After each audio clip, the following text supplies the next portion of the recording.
si je dois dire qu'avec Daniel, parce que Daniel, on ne s'était pas prévenu qu'on se voyait. On lui avait pris rendez-vous. Et dès que j'ai vu le regard de cet homme, je lui ai dit ce soir, j'ai compris qu'il y avait quelque chose de très important.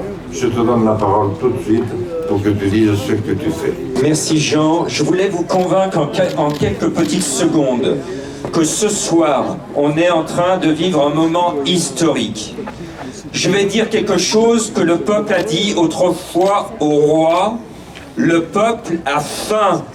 À l'époque, Louis XVI n'a pas entendu ce message d'urgence. Le peuple meurt de faim. Le roi n'a pas écouté. Aujourd'hui, nous avons eu une succession de présidents de la République où on a beau leur dire le peuple a faim, le peuple n'arrive plus à mettre de l'essence dans son véhicule pour aller simplement gagner son pain, n'écoute plus. Vous avez ce soir la chance d'avoir un candidat qui nous a écoutés depuis 5 ans. Jean nous a écoutés. Je suis Jean-Marc Refat, président bénévole de l'association Donner la main don de soi.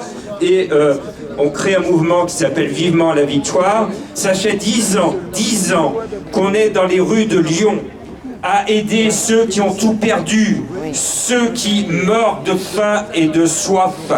Nous avons le 17 mars 2020 et jusqu'au 10 mai 2020 prêté assistance à tous ces affamés qui étaient coupés de tout, non confinés à Lyon. Le maire de Lyon avait coupé toute l'eau de toutes les fontaines, il crevait de faim, de soif, les boutiques étaient fermées, il n'y avait plus personne que la police, les pompiers, les sans-abri à Lyon et les maillots blancs de Donner la main don de soi. On a été les premiers sur les 15 premiers jours à marauder et je voulais saluer l'association La Poche Trouée qui nous avait à l'époque dit coucou ici à Roussillon et il y a eu un mouvement extraordinaire. Ce soir, Jean, je vais te confier une mission. C'est historique ce soir, Jean. C'est d'écouter, d'être le premier candidat à donner la parole aux Français. Tu as été dans la maison de Jean Moulin à Caluire, là où il a été arrêté pour ses convictions, pour défendre son pays. Pour défendre son pays, comme aujourd'hui, les Ukrainiens sont en train de mourir pour défendre leur pays. Aujourd'hui, l'armée de l'ombre en France, c'est ceux qui ne vont pas aller voter. Cette armée de l'ombre, les abstentionnistes qui se reconnaissent dans plus rien du tout et qui ne croient plus au monde politique. Quand on propose aux gens de voter blanc, eh bien, c'est comme si on était bâillonnés. C'est-à-dire on a des idées, mais on nous propose que le blanc. Jean, je te propose en cette fin de campagne, de demander à tous les Français de prendre une feuille blanche, une banderole blanche, tout ce qui est blanc, et d'écrire sur ce blanc vos mesures à vous. Madame, vous êtes intervenue de façon très virulente, avec juste raison, sur les gens en grande difficulté qu'on laisse dans la rue. Exprimez vos idées, amis français. Par exemple, nous, c'est le zéro sans-abri. Le zéro sans-abri, c'est très facile. Il y a énormément de lieux en France qui sont vides. Il y a des campagnes qui sont vides. Il faut remplir ces lieux vides. Quand on était en maraude il y a 2 ans, juste avant le confinement, la maire du 1er à Lyon, Madame Nathalie Perrin-Gilbert, m'a dit « Jean-Marc, la métropole de Lyon dépense par an 1 million d'euros pour surveiller par vidéoprotection des bâtiments vides. » Vide. On dépense 1 million d'euros d'argent du peuple sur la métropole pour surveiller des bâtiments vides. On propose de les remplir. On propose également le zéro chômeur.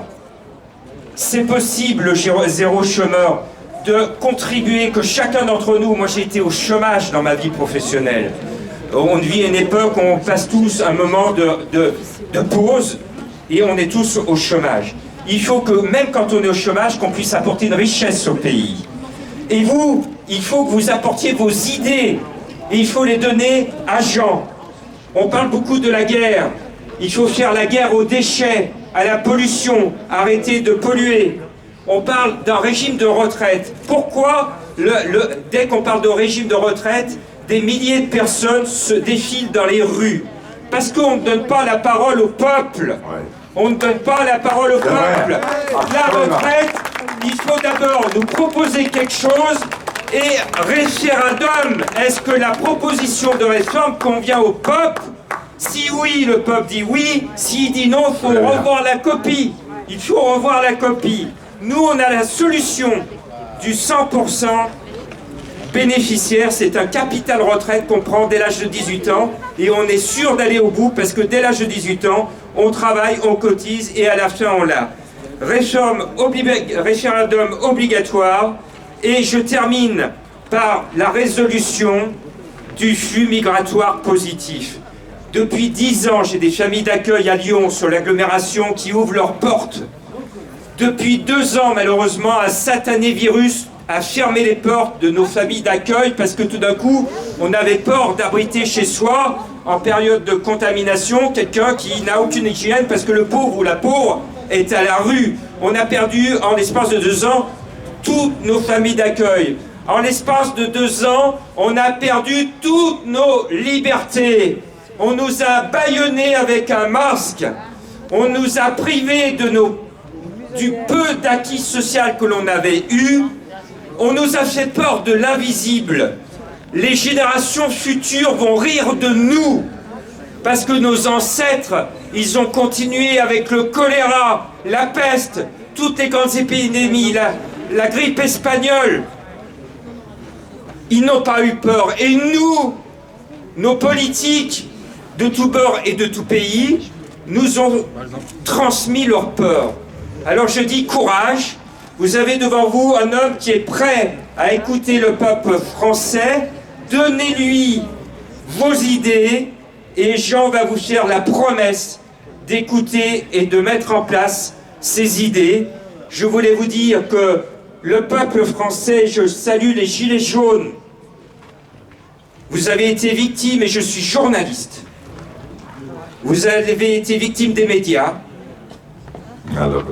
Et depuis 2 ans, je suis journaliste, je ne reconnais plus la presse française.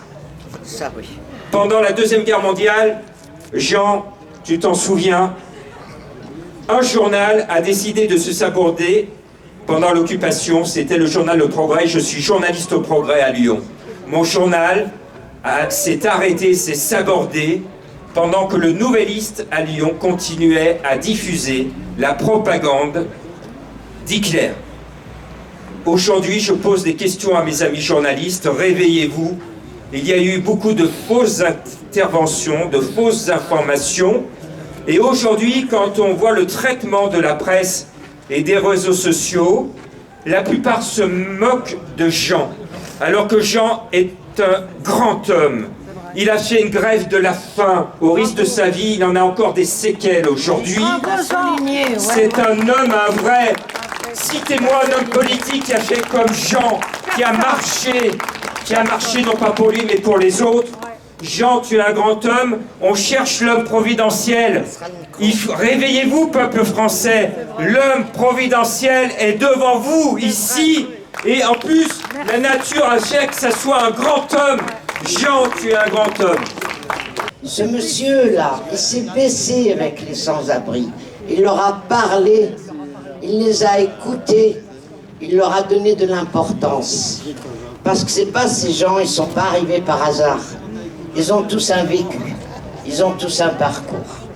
Et demain, après-demain, ça peut être votre frère, votre père. Enfin, je parle pas spécialement de vous, je parle surtout de nos élus qui sont bien au chaud dans leur fauteuil. 4 ans des enfants. Comment 4 ans. Et comment ça? Tu as quel âge? 20 ans. Merci à toi. Ce que vous faites fait honneur à ce qui reste d'humanité.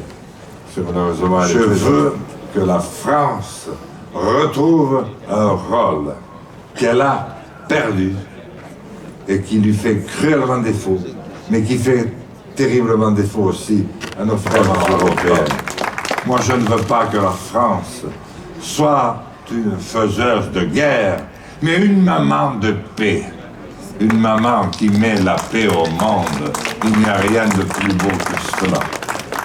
Pour que tous habillés de blanc, vous descendiez dans vos villes pour dire « Nous soutenons la France qui est de retour. Nous soutenons la France des droits de l'homme et du citoyen. Nous soutenons la France du peuple souverain pour qu'elle retrouve son rôle de maman de paix. » Voilà.